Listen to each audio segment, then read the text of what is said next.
So this video was actually supposed to be out for September, but life kinda fucked me in the ass and I haven't really had a chance to work on this thing until now.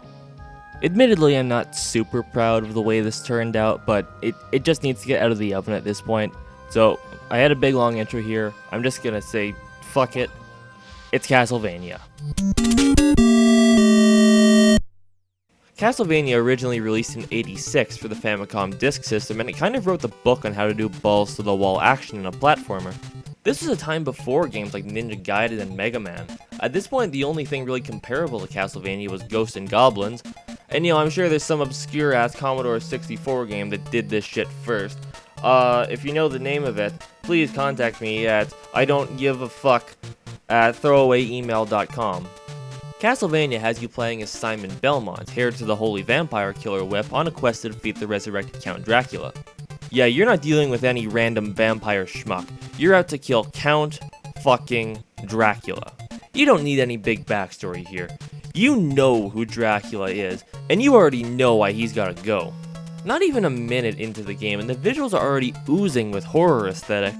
Dracula's castle looks just like it does in the Bela Lugosi film. Gothic and run down to shit.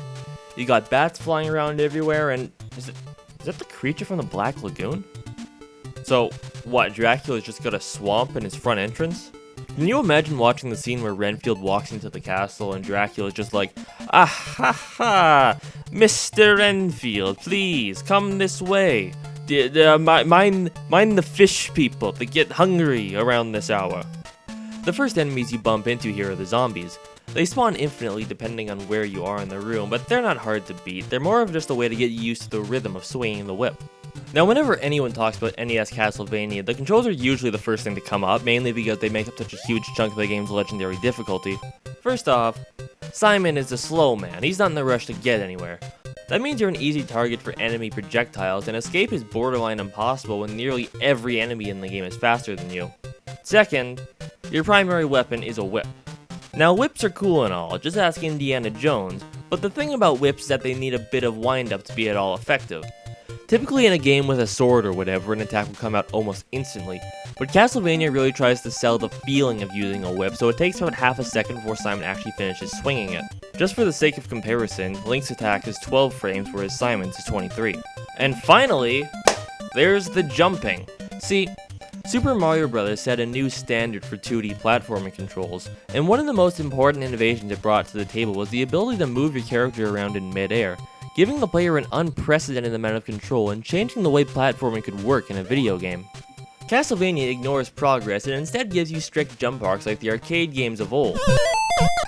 There's also all that crap about stairs, but we'll cross that bridge when we come to it. On paper, this might all sound like unplayable garbage, but all these things are deliberate design decisions. They get you thinking about your limitations and just how to work around them. It might seem unfair at first that you can't get these flea men off your ass or that you keep bumping into Medusa heads, but once you have a good idea of what Simon can and can't do, you can see exactly where you need to be to deal with the situation in your head. What it boils down to is that you've got to think about your actions and commit to them, because once you do it, there's no take-backsies. Now, would I prefer full aerial control and a quick and snappy attack? Well, fuck, yes, I would. But there's something inherently gratifying about overcoming obstacles with a massive handicap like this. Luckily, the game doesn't just break your legs and tell you to go jump through hoops. You've also got sub-weapons to help out in situations where your normal skills aren't gonna cut it. They're limited resources, but you can replenish them by collecting hearts stashed away in candles. First, you've got the knife. It's got a long range, but it deals low damage. It sucks. The axe is decent enough. It goes up in an arc, so it's good for hitting enemies that are hard to reach normally. Then there's the stopwatch, which is garbage. It stops time for about 2 seconds, which is sporadically useful, but it doesn't work on bosses. I'm sorry, but if I'm paying 5 hearts for an effect this short, it had better fucking work on bosses. Then there's the cross, aka the better knife. Not as much range as the knife, but it hits way harder and it boomerangs back to you, meaning it can get in for double damage. Finally, there's Jesus in a bottle. The holy water is straight up broken. This thing can do anything. It stunlocks enemies, hits at an angle, deals continuous damage, does your taxes, and it only costs a single, measly fucking heart. On top of all that, there's also an upgrade mechanic for the whip. The first time you hit a candle, a whip item will drop out, and collecting it will add a spiked ball to the end of the vampire killer. Hit a few more, and another one will drop, increasing the whip's range. Not gonna lie, I wasn't sad to see this mechanic go in Rondo of Blood. It's not like it's some kind of privilege for playing really good. You'll most likely get up to full strength in under 30 seconds, so the only purpose of this mechanic seems to be for losing your upgrades as extra punishment for death. Getting to the end of the first level, you come face to face with the giant bat. It's pretty easy, all it can do is fly around and swoop down, but you can dodge it by crouching in the right spots. The only really difficult part here is hitting it in the air without getting too close, but that problem is easily mitigated by grabbing the axe earlier in the room. The next level is the tower, or the chapel, I've heard both. We're still on easy mode here, but there's a pretty noticeable increase in difficulty at this point. Say hello to the Medusa heads, the most infamous enemies in the franchise. They move around in waves like the bats from earlier, only these ones are way more pronounced. Whether you want to kill them or jump over them, you need to be perfectly lined up in order to do either. Simple enough when you're on solid ground, but when you're on a platform? Yeah! That happens! While I don't think the classic knockback into pratfall happens nearly as much as everyone says, boy, is it sure fucking frustrating when it does. And we're back to square one. No sub-weapons, no upgrades, nothing. You get so used to full upgrades that it takes you a few seconds to get used to the shitty whip. But then do you really want to continue from here at all? Sometimes it's actually better to game over and restart the level to get all your resources back than it is to continue from the checkpoint. Why exactly? Well, you see, if you manage to reach the boss with the holy water and a stockpile of hearts, congratulations, you win. Yeah, it turns out the Jesus juice works on bosses too. It's cheating, but just getting the holy water to this point is a challenge in and of itself. The holy water is always found at the start of the level, and you've got to drag it all the way through to the boss without dying even once to pull this trick off, so excuse me if I'm not at all choked up about doing it. The outer walls is where you really start to feel the game's difficulty. Most of the enemies you've dealt with up to this point were pretty stupid and not much of a threat. But now you've got to deal with enemies that throw shit around, enemies that won't sit still, and situations that force you to multitask. Bone pillars are annoying enough to deal with as is, but now I've got to dodge fucking Medusa heads while I do it? This is the kind of crap that makes you regret getting into video games in the first place. Okay, somehow I've managed to get this far without even mentioning the music, one of the most important parts of the entire series. I'm not a music guy, so I'm not going to break down the compositions or whatever, but I think the decision to score the game with punchy rock music instead of something spookier or more adventurous was nothing short of genius. When I play an action game, I want the music to pump me up. I don't want to hear some dreary shit blaring in the background as a boss kicks my ass for 2 hours straight. Can you imagine just how much worse Castlevania would have been if they'd gone with a more stereotypical Dracula-y soundtrack?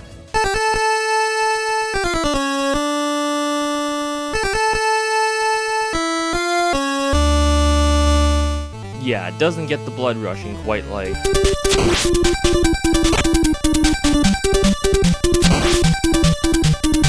You hear that, Bach? Learn to write music, you fucking hack! The Catacombs is the worst level in the game, hands down. The first section has you jumping onto platforms while dodging bats and fishmen. What's really annoying here is that there's an element of randomness to the enemy spawns. They spawn relative to Simon's position, but it's hard to plan for this part because one thing can spawn in a way you wouldn't expect and fuck your entire run. Then there's this part where birds start airdropping fleamen right in front of you.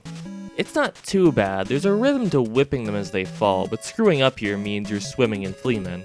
Taking any damage here would be a disaster because then you've got to deal with the bone dragons. I still have no idea how to consistently deal with these things without taking damage.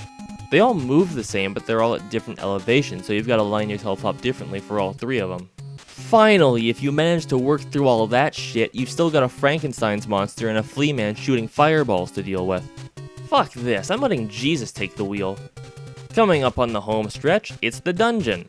Or the laboratory. Who knows? Maybe both. This is probably a good time to finally mention the stairs. Kinda like with the pratfalls, the stairs are one of those things that everyone brings up when they want to talk about Castlevania's legendary difficulty. Again, I don't think they're nearly as bad as everyone says they are. At least in this game. You jump over to Castlevania 3 and yeah, that sentiment is completely justified there. You're incredibly vulnerable on the stairs because you're so slow, and getting yourself in whipping position is damn near impossible.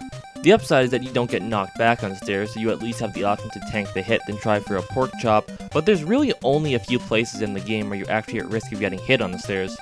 This level features most of them. Right at the start of the level, there's a staircase with a skeleton on top, and if he jumps down to the lower platform, then you're boned. Then on the next screen, you get another staircase with another skeleton on top. The red skeletons are the worst though. They like to slowly hover around near the top or bottom of a staircase, so you've got to wait until they're a safe distance away to get off.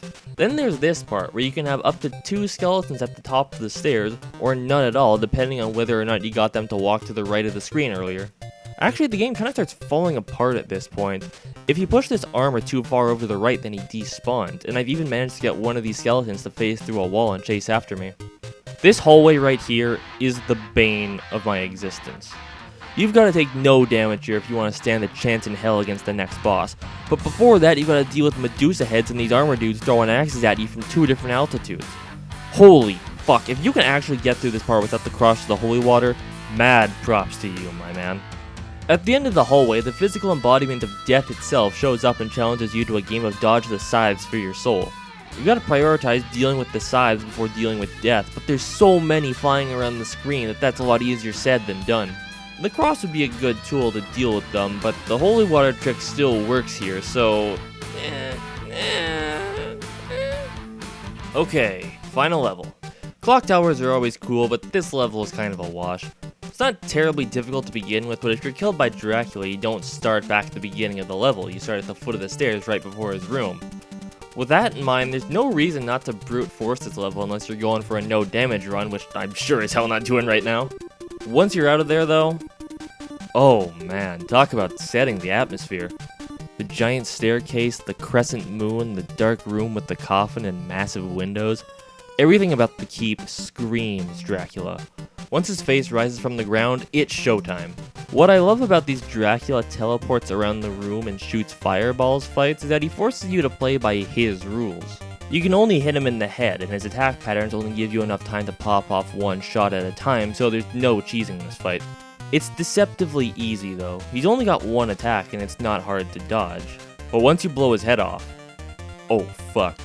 I don't have a whole lot to say about this one. You just gotta make some liberal usage of the developer-sanctioned holy water, keep wailing away on its head, and boom. And that's it. The credits roll, giving you some time to reflect on the feats you just accomplished and the heights you reached. Then Castlevania comes to a close. Unless you're crazy enough to play the hard mode.